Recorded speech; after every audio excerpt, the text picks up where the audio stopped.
राम राम राम राम राम राम राम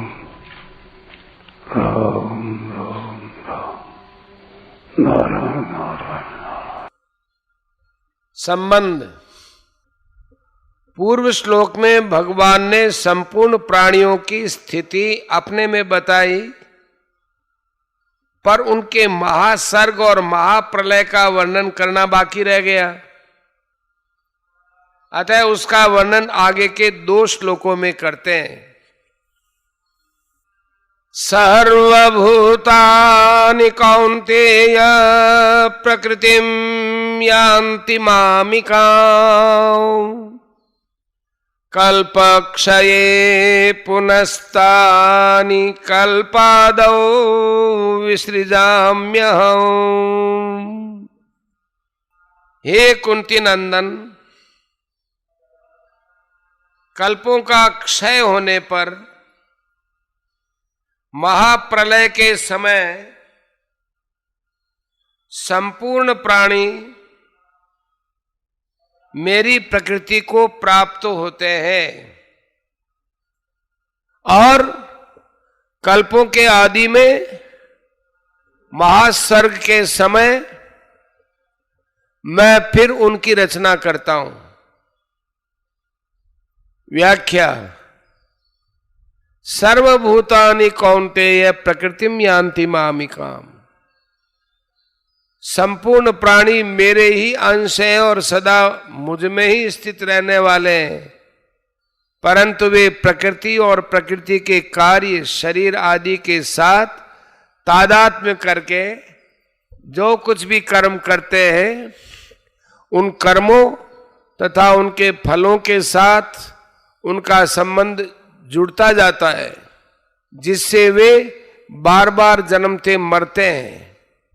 जब महाप्रलय का समय आता है, अर्थात ब्रह्मा जी की 100 वर्ष की आयु पूरी हो जाती है और वे भी लीन हो जाते हैं, उस समय प्रकृति के परवश हुए वे सभी प्राणी प्रकृति जन्य संबंध को लेकर अपने अपने कर्मों को साथ में रखते हैं। महासर्ग के समय प्राणियों का जो स्वभाव होता है, वे उसी स्वभाव को लेकर ही महाप्रलय में लीन होते हैं।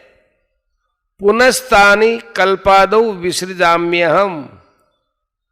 महाप्रलय के साथ अपने अपने कर्मों को लेकर प्रकृति में लीन हुए प्राणियों के कर्म जब परिपक्व होकर फल देने के लिए उन्मुख हो जाते हैं, तब प्रभु के मन में बहुश्याम प्रजायेय ऐसा संकल्प हो जाता है। यही महासर्ग का आरंभ है। इसी को 8वें अध्याय के 3 श्लोक में कहा है, भूत भावोद्भव करो विसर्ग कर्म संगीत है। अर्थात संपूर्ण प्राणियों का जो होनापन है उसको प्रकट करने के लिए भगवान का जो संकल्प है वही विसर्ग माने त्याग है और यही आदि कर्म है। 14वें अध्याय में इसी को गर्भम दधाम्यहम और अहम बीज प्रद पिता 3 और 4 श्लोक में कहा है। तात्पर्य यह हुआ कि कल्पों के आदि में अर्थात महासर्ग के आदि में ब्रह्मा जी के प्रकट होने पर मैं पुनः प्रकृति में लीन हुए, प्रकृति के परवश हुए उन जीवों का उनके कर्मों के अनुसार उन योनियों के साथ विशेष संबंध करा देता हूं। यह मेरा उनको रचना है। इसी को भगवान ने 4 अध्याय के 13वें श्लोक में कहा है, चातुर्वर्ण्यम मया सृष्टम गुणकर्म विभाग से। अर्थात मेरे द्वारा गुणों और कर्मों के विभाग पूर्वक 4 वर्णों की रचना की गई है। ब्रह्मा जी के एक दिन का नाम कल्प है, जो मानवीय 1000 चतुर्युगी का होता है। इतने ही समय की ब्रह्मा जी की एक रात होती है। इस हिसाब से ब्रह्मा जी की 100 वर्ष की आयु होती है। ब्रह्मा जी की आयु समाप्त होने पर जब ब्रह्मा जी लीन हो जाते हैं, उसको महाप्रलय कहते हैं। उसी को यहां कल्पक्षय पद से कहा है। जब ब्रह्मा जी पुनः प्रकट होते हैं तब महासर्ग को यहां कल्पादौ पद से कहा गया है। यहां सर्वभूतानि प्रकृति में यान्ति, महाप्रलय में तो जीव स्वयं प्रकृति को प्राप्त होते हैं। और तानि कल्पादौ विसृजामि, महासर्ग के आदि में मैं उनकी रचना करता हूं। ये 2 प्रकार की क्रियाएं देने का तात्पर्य है कि क्रियाशील होने से प्रकृति स्वयं लय की तरफ जाती है, अर्थात क्रिया करते करते थकावट होती है तो प्रकृति का परमात्मा में लय होता है।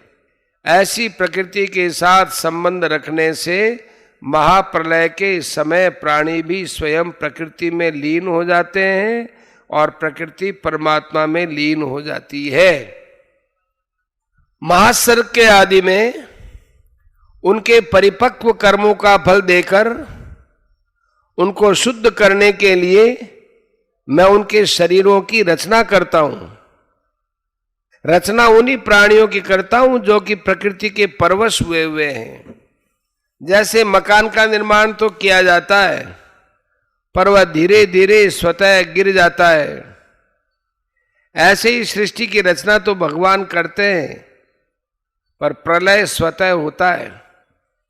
इससे सिद्ध होता है कि प्रकृति के कार्य की रचना में तो भगवान का हाथ होता है, पर प्रकृति का कार्य ह्रास की तरफ स्वतः ही जाता है।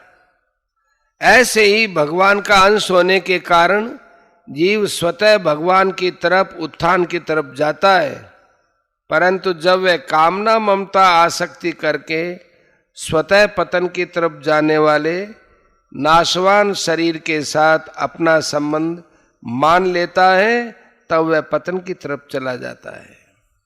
इसलिए मनुष्य को अपने विवेक को महत्व देकर तत्परता से अपना उत्थान करना चाहिए। कामना ममता आसक्ति का त्याग करके केवल भगवान के ही सन्मुख हो जाना चाहिए। परिशिष्ट भाव। सृष्टि में 3 बातें मुख्य हैं, उत्पत्ति, स्थिति और प्रलय।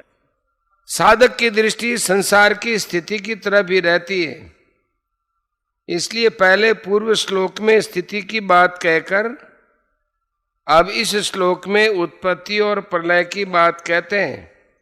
तात्पर्य है कि उत्पत्ति, स्थिति और प्रलय तीनों ही समग्र परमात्मा से होते हैं।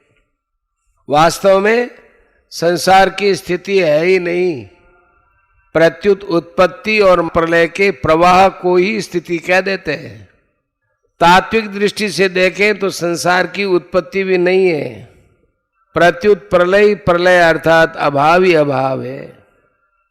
अतः संसार का प्रलय अभाव अथवा वियोग ही मुख्य है। नासतो विद्यते भाव है।